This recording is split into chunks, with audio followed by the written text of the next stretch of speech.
Hello दोस्तों, मैं अतुल शर्मा स्वागत करता हूं इस वीडियो में। दोस्तों, हम इस वीडियो में एक्सरसाइज 1.3 के थर्ड का सेकंड क्वेश्चन करेंगे और प्रीवियस वीडियो में हम फर्स्ट क्वेश्चन समझ चुके हैं। इन क्वेश्चनों में क्या करना है दोस्तों, सिद्ध कीजिए निम्नलिखित संख्याएं अपरिमेय हैं। तो देखो सेकंड क्वेश्चन क्या है, 7√5 एक अपरिमेय संख्या, ये हमको सिद्ध करना है।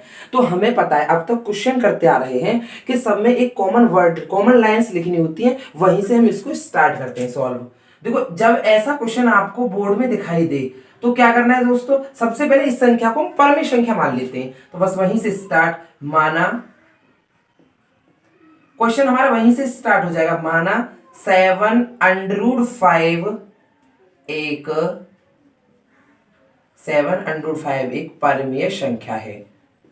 अब फिर वही लाइन, भाई परमेय संख्या को हम जानते हैं p/q के रूप में लिख सकते हैं, तो बस वही, फिर इसे हम p/q के रूप में लिख सकते हैं। तो इसे लिख देंगे, परमेय संख्या है तो हम इसे p/q के रूप में लिख सकते हैं। तो हम इसे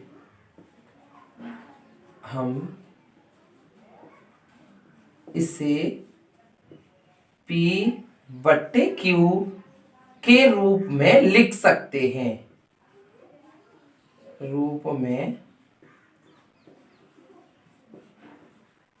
लिख सकते हैं। अब दोस्तों, अगर हम इसे p/q के रूप में लिख सकते, तो अब मान लो यहां p तथा q का कोई उभयनिष्ठ गुणनखंड है। तो माना p तथा q का कोई उभयनिष्ठ गुणनखंड है, कोई उभयनिष्ठ गुणनखंड है।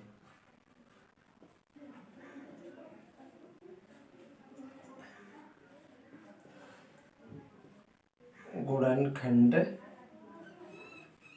है, p तथा q का कोई उभयनिष्ठ गुणनखंड है। तो उस उभयनिष्ठ गुणनखंड से उस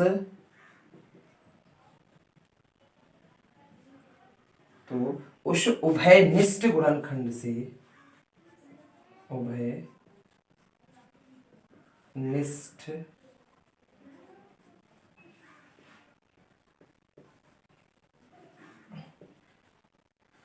गुणनखंड से p तथा q को भाग देने पर या विभाजित करने पर, p तथा q को भाग देने पर या विभाजित करने पर,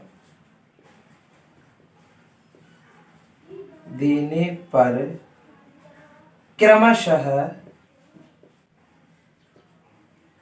a तथा b दो सह अभाज्य संख्याएं प्राप्त होती हैं। दो सह अभाज्य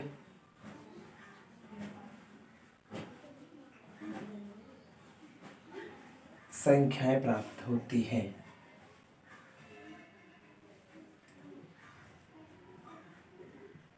अब दोस्तों फिर कुछ नहीं करना, जो हमें a/b, अब हमने p को भाग दिया, क्या प्राप्त हुई, क्रमशः a प्राप्त हुई, और b को भाग दिया, q को भाग दिया तो b प्राप्त हुई। बस उसी के बराबर में से लिख सकते हैं हम 7√5।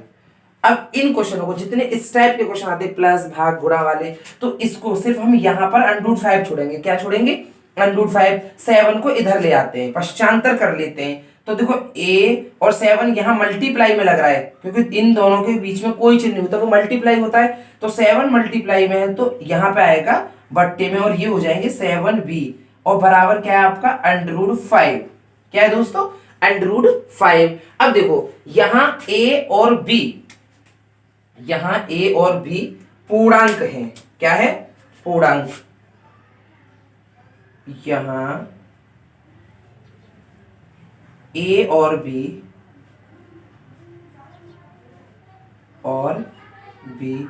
पूर्णांक हैं, और मैंने बताया था सभी पूर्णांक, चाहे वो धनात्मक हो या ऋणात्मक हो, पूर्णांक हैं। परमेय होते हैं, अतः पूर्णांक हैं, तो a बट्टे b, तो a बट्टे b एक परमेय संख्या होगी। और इसमें जो 7 में गुणा लग रहा है, a और b पूर्णांक है, तो ये 7 है, हम जानते हैं संख्याएं क्या होती हैं, परमेय संख्या होती हैं। अगर परमेय संख्या को आपस में दो परमेय संख्या को घटाएं या जोड़ें या गुणा करें, जो हमारा आंसर मिलता है, जो रिजल्ट मिलता है, वो परमेय संख्या होता है। तो बस लिख देना यहाँ a और b पूर्णांक हैं, तो a बट्टे 7b ये पूरी संख्या, तो a बट्टे 7b एक परमेय संख्या है, एक परमेय संख्या। बस यही लिखना है, कितनी भी संख्या बन जाए ना, वो पूरी संख्या उतार के ये लिख दो, ये परमेय संख्या है। अब देखो कोई संख्या अगर परमेय है तो उसके बराबर, अगर इसके बराबर कोई दूसरी संख्या तो वो भी तो परमेय होगी, बस वही लिखनी है। परमेय संख्या है तो √5 भी एक परमेय संख्या होगी, √5 भी एक परमेय संख्या होगी, भी एक परमेय संख्या होगी, परमेय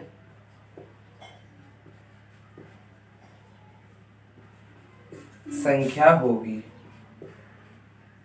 आया समझ में दोस्तों?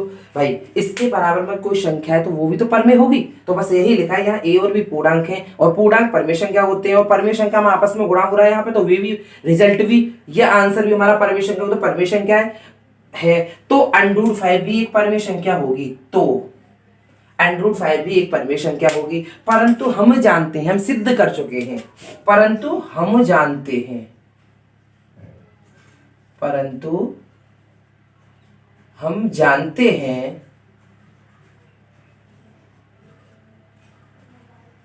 √5, क्योंकि हम इसे सिद्ध कर चुके हैं, √5 एक अपरमेय संख्या है, एक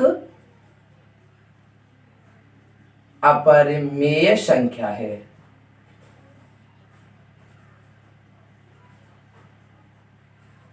संख्या है। यहां फिर हमारी कल्पना का क्या मिला हमको, विरोध, बस वही लाइन लिखने की यहां, अतः यहां हमारी कल्पना का विरोधाभास प्राप्त हुआ, अतः, क्योंकि हमने क्या माना था, ये भाई विरोधाभास क्यों प्राप्त हुआ, क्योंकि हमने इसको परमेय संख्या मान लिया था। विरोधाभास मतलब यहां इसके अकॉर्डिंग तो ये परमेय होनी चाहिए, लेकिन ऐसा नहीं है ना, अपरमेय, तो अतः यहां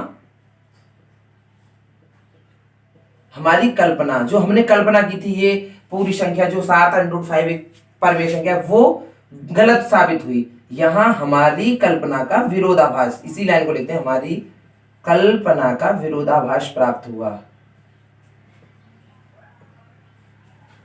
विरोधाभास प्राप्त हुआ था, भाष प्राप्त हुआ, क्योंकि हमने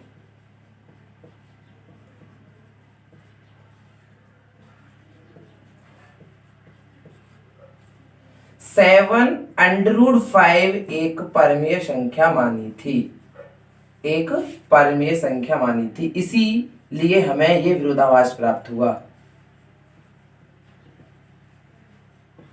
संख्या मानी थी, परमेय संख्या मानी थी। अतः में क्या है, 7√5 एक अपरमेय संख्या है, और हमारा क्वेश्चन सॉल्व हो चुका है।